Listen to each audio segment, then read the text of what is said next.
Good morning, everyone. Welcome back. It is a beautiful 50-some-ish degree morning here in Maryland on a Saturday, the Saturday before Mother's Day, a perfect day to get out into the garden and do some things. I am popping on here to do a project with you. I know I said in my last video that I would probably only be doing garden tours, which you'll probably see a lot of, but I was so encouraged by your responses and just your kind comments that I just wanted to get out here and bring you along with me as much as I can. So I can't promise consistency, like I'll be having a video out on a certain day of the week, but I am going to try to get out just as many as I can for you guys because I really enjoy it and I love bringing you along with me. So today, this morning, before my day really gets going, I am going to work in my obelisk bed right behind me here. I have some things that I want to get planted up. I have been doing a lot of shopping, collecting a lot of plants that you guys might be doing as well. So I really need to start getting those things into the ground. I'm going to turn you around and show you what I've got going on back here. We have had a couple of days of beautiful rain, so my boxwood hedge is looking extra floppy, the grass extra long, but everything is looking green and beautiful. I am so thankful for all of that rain, and it looks like we're still going to get more rain in the upcoming 10-day forecast, so really nice change to some of the past years. But this back here is where I like to just kind of play with it a little bit every year, but every year I add in this salvia. So it's super tiny right now. I had to replace this year. This is the Mystic Spires Blue Salvia. I actually had this over winter for me last year. It was gorgeous. It filled in so nicely. It was huge. Probably got, I don't know, almost 4 feet tall back in here. It was so beautiful, but it did not survive the winter. We had a very harsh, cold, windy winter this year. So they did all die back. So I am going to be replacing those. You can see my one lone allium here. My allium, I had transplanted all of the allium that I had throughout my garden, all behind the boxwood hedge here, and none of them ended up flowering because I guess I just didn't water them enough or something, but they hopefully will flower next year and just fill in behind this boxwood hedge beautifully with those pretty round purple balls this time of year. And then another thing that I really like to do is fill in this back border behind the boxwoods with zinnias. So today we're going to start some zinnias. I'm just going to show you how I do that. I have some sweet peas growing up the obelisk here. They are starting to finally put on some growth, so they will climb up this obelisk and look gorgeous. Last year they did so well here. I have some random rogue hollyhocks coming up. I do have one hollyhock to put in that survived winter sowing that I, for some reason, was not successful at for the other seeds that I had tried to start. I don't know why they didn't start, but we will plan out that one hollyhock. And I have some sunflowers that I also would like to start because I think that it's pretty to try to grow them so they kind of cover up this trellis in the background here. And I have some purple hyacinth bean vine to start that I also like to grow up the obelisk once the sweet peas are finished. So those are my goals for today. Who knows, I might get into some other things, but that is what I plan to bring you along for. So let's get started. I cannot believe how chilly it feels this morning. I really almost need my sweatshirt, but I'm gonna try to leave it off because it just kind of gets in the way when I'm working in the dirt, but it's just a beautiful morning. I also have 2 rambunctious puppies running around back there barking. Oh, here's one of them. So I apologize.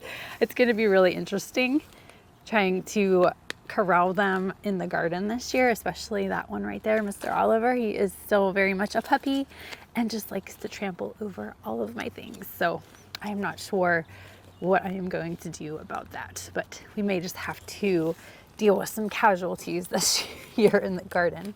But I'm gonna try to dig out these old Mystic Spires. I actually might need to go get my shovel. I was thinking this little spade would be enough, but I will be right back. Okay, I had to put them inside because they were just being a little too noisy, but I got my shovel and we're just gonna start digging these guys out. I just absolutely love the salvia because it blooms all season and looks fantastic and is a major attractor for pollinators. I see bees just buzzing around this salvia all season long, and hummingbirds. I love attracting hummingbirds to my garden. You probably know that if you've watched some of my previous videos, but I'm always looking for things to attract them.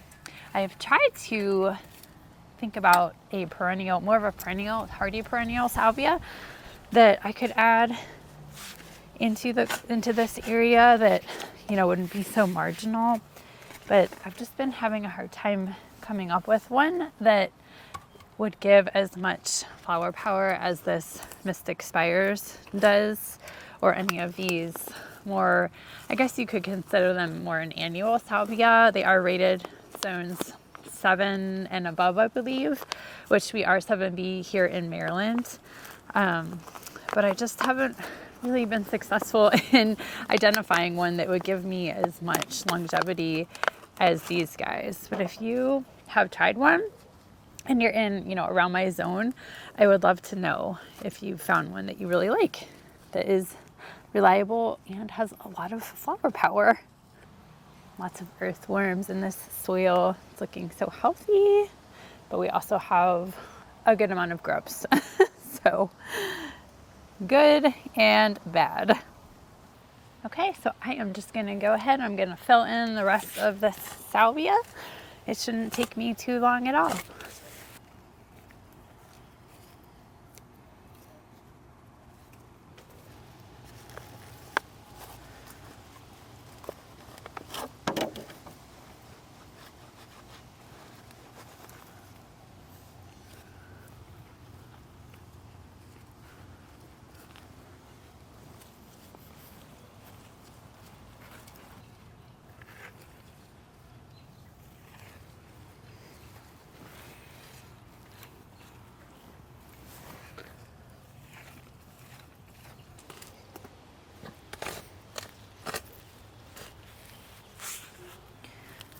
Wow, I will tell you what, these guys really, oh my goodness, like to root in. Holy cow.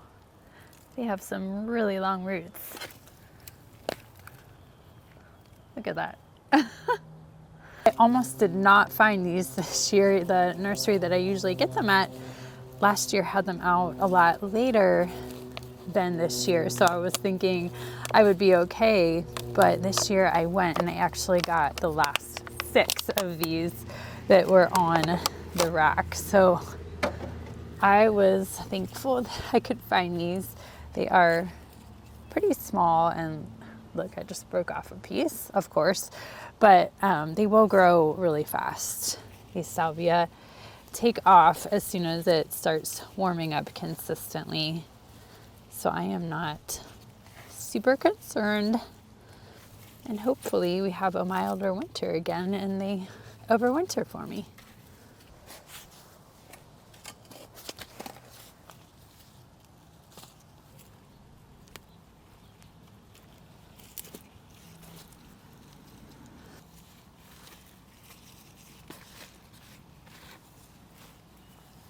Salvia is in, looking pretty. It's going to be so pretty once it starts to fill in along this border. I have it back here, and I think that I am going to start off right away with these stakes. I started adding into the ground here. It just kind of separates the salvia from the zinnias that I'm going to be planting, and once the salvia gets really big, it helps to support it a little bit and keep it from flopping over. So I'm going to go through and stick some in the ground and crisscross them like that, and hopefully they work out okay and the dogs don't knock them over. But I'm just going to go ahead and do that quick, and I'm going to clean up my trellises. I realized I still have vines. These are leftover purple hyacinth bean vines from last year, so I need to get that done. And I'm also going to put in these Kong Coleus right here that I forgot to show you, to fill in this empty space here behind the boxwoods and underneath the crepe myrtle. So a few projects left. Let's keep on moving. So I remembered that these are actually hydrangea stems that I cut from my Limelight Prime hydrangea right behind me from last year. So this is a great way to reuse what you have in your garden for something purposeful rather than just throwing it away. But these are super long and sturdy. And then I think what I may do is come along and tie the top somehow with some string just to provide a little bit more of a sturdy support. And I don't know if I'm going to have enough. I may have to revert to using the bamboo on the other side here, but both of them are super natural looking. I just love that like just natural feel, kind of gives it more of a cottage garden feel in your garden when you're reusing materials like this.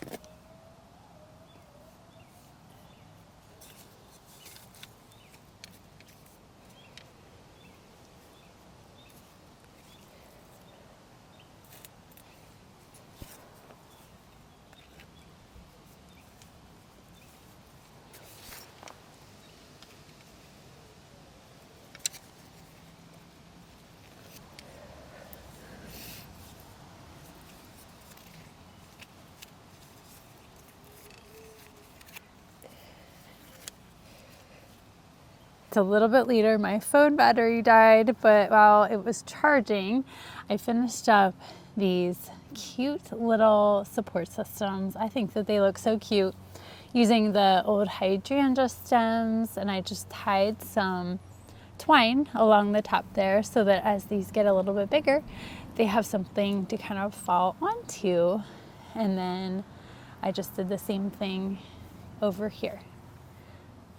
So I think that they are super cute, and I am pleased with how that's all looking. We cleaned up the old vines on my willow trellises back here, so we'll get some purple hyacinth bean seeds going here in just a few minutes. But before I do that, I just want to finish over here and do these Kong Coleus and get those in the ground. So I have these 3 Kong Coleus back here. They are super pretty. I love the big leaf on them and that bright pink color. The crepe myrtle behind me gets a really bright, almost like magenta pink color in the summertime. So I think that these will be a really nice complement to that with those green margins. I think are super pretty. Now I had another Coleus here last year. I want to say it was the Perilla, if that's the correct name, Coleus. And those did well. They got fairly tall. They didn't spread out quite as much as I thought that they would, but they did really well here in this part shade area. This Kong Coleus definitely needs a part shade area, which I think that this will be perfect. It does maybe get a little sun to my left, but we'll just see how they do. So I am going to work on getting these into the ground. Oh, and these also get, I think I read, about 18 to 20 inches tall and maybe as much wide. I'm pretty sure that's what I read, but we shall see. So let's get these in. I am going to use some Osmocote for these. I don't use Osmocote everywhere since it is technically not an organic material for your garden. I like to try to use compost wherever I can, but I will use Osmocote for some things that I really want to do well, like annuals, mainly my sun patients out front, and just a few things here and there out back. So this Osmocote will feed the plant from now until fall and really does work well in helping a plant to perform well. So let's get digging. So I spaced these about 30 inches apart. I did read that they can get almost 3 feet wide, so I guess I was wrong on that. So they will really fill out this space, at least that is my hope. Whew, there's lots of roots from the crepe myrtle here.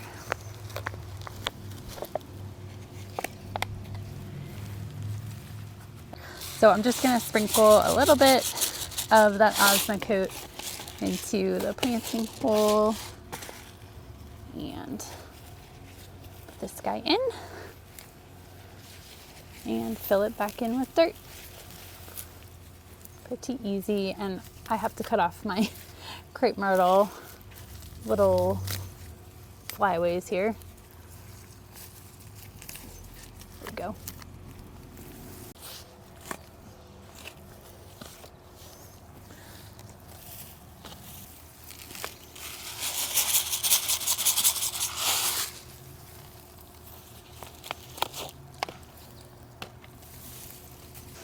So this is the one side that I'm a little concerned about getting too much sun possibly, but we'll just have to see how it does and go from there.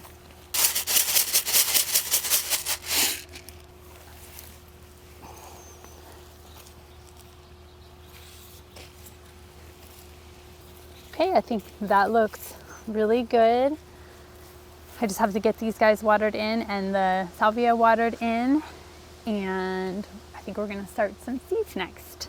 We're up here on my deck, my seed starting area. I have trays everywhere and winter stone jugs everywhere. It's kind of like a mini greenhouse up here. But this is where I'm gonna start my seeds. I'm gonna start with these mammoth sunflower seeds. I haven't actually grown these before, but I do struggle with things getting tall enough on that wall over there where the trellises are to really show off over the salvia. So I'm gonna try these this year and just see how they do. I'm just gonna start, I have a tray filled with potting soil. I'm using potting soil, not seed starting mix, just because I feel like it works well for me. It provides nutrients for the seed. It doesn't need watered as much. I just find that I have pretty good success with it. For the sunflower seeds, I'm just pushing them down about a ½ inch deep, so about my fingertip length into the soil. And I think I'm just gonna start with 6, and then in a couple weeks, I may sow another round of sunflower seeds and just kind of keep them going throughout the summer. I already made up my tags, so I'm going to stick a tag in so that I don't forget what variety that is. And then I also have some leftover from last year. This is the Soraya mix. It's very dirty, I'm sorry. I got these from Johnny's Seeds, and they stay a little bit on the shorter side than the others. I'm trying to see. It says they get about 50 to 70 inches tall, and they are a multi-branching sunflower. So I think the mammoth is technically, I'm not sure if it's a multi-branching or a single branching. Basically with the multi-branching, you get many flowers on the plant, and with a single branching, you will only get like one main sunflower. So I'm just gonna do the same thing. Push these guys into the soil. Thank you to my daughter Sadie, who's helping me film right now. It's making the process go much quicker. I think she's doing a great job. And again, I have my tag already made up for the Soraya. And the Soraya is just a pretty yellow with I believe a brown center, similar to the mammoth. And then I also have a Desert Sun sunflower. This was one of my favorites from last year. It gets, I think, about 70 to 80 inches tall, so a little taller than the Soraya. And it is a multi-branching sunflower, so you will get multiple flowers on one plant from this. This was a real pretty kind of yellow with some orangey red bicolored tones to it. Really enjoyed it last year. So I'm gonna see how much success I get with this one. And that was the Desert Sun.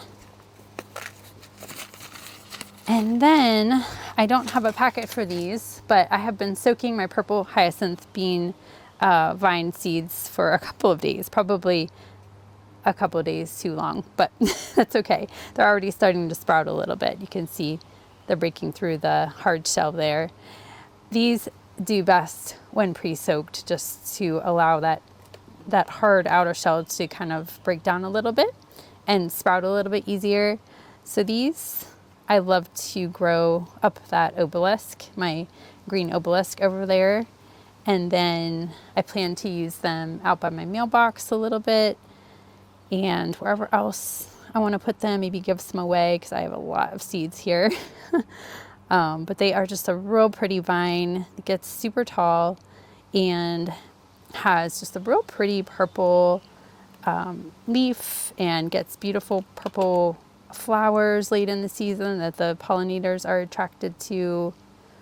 So this is a real easy one, real easy vine, annual vine. It's real easy to grow.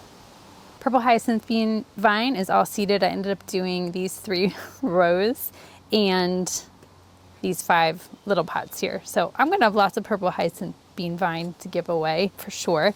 And then the last thing I'm gonna do is the State Fair Zinnia. So I have this right side up. This is one of my favorite zinnias. I already did some Benary's giant zinnia over here to my right. I have a bunch of seed trays going and I'm gonna start some State Fair. Now these are a little bit shorter than the Benary's giant. It says they can get 3 to 4 feet tall, and they can get pretty tall and even a little leggy sometimes. So you may want to pinch them back, which I may do this year. I may show you that, just so they get a little more bushier than leggy. And I'm just going to lightly push in these seeds. They don't need buried super deep.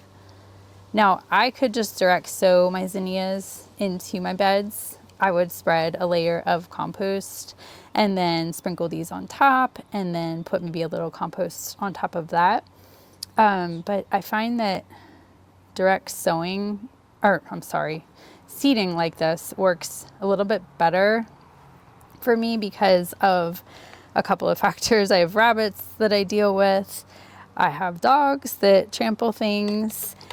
And I just find that having a little more control over the plant helps me to grow them a little bit better.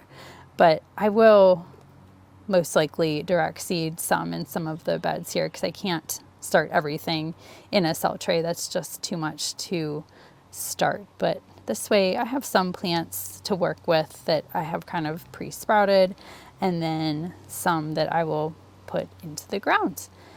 But zinnias are just one of my favorite flowers. I just love them so much. They're so easy to grow and they fill in the flower beds so nicely in all of those bare spots where I don't have, perennials yet for whatever reason. They're so pretty to cut. I just absolutely love them. So I'm just gonna go ahead and finish seeding this tray and then I will most likely do another round of these in a week or 2 again. All right, I have all the State Fair mix sown in here. I'm just gonna give everything a light misting with my mister. I think that these little misters work good because it's not like trying to take a hose to it. Oops, I think I'm getting Sadie wet. Sorry, Sadie. If I try to use a hose, it just kind of displaces the soil and sometimes the seeds. So I pre-moistened the soil before I started and now I'm just giving it kind of a late misting. And then I'll do these containers a little bit. Okay. All right. That's it. I hope that you stay tuned and see how these all grow, how they look in my obelisk bed over there. I hope that you guys had a good time just hanging out with me in my garden and that you have a great weekend and a really nice Mother's Day if you are a mom. And I will talk to you soon. Bye.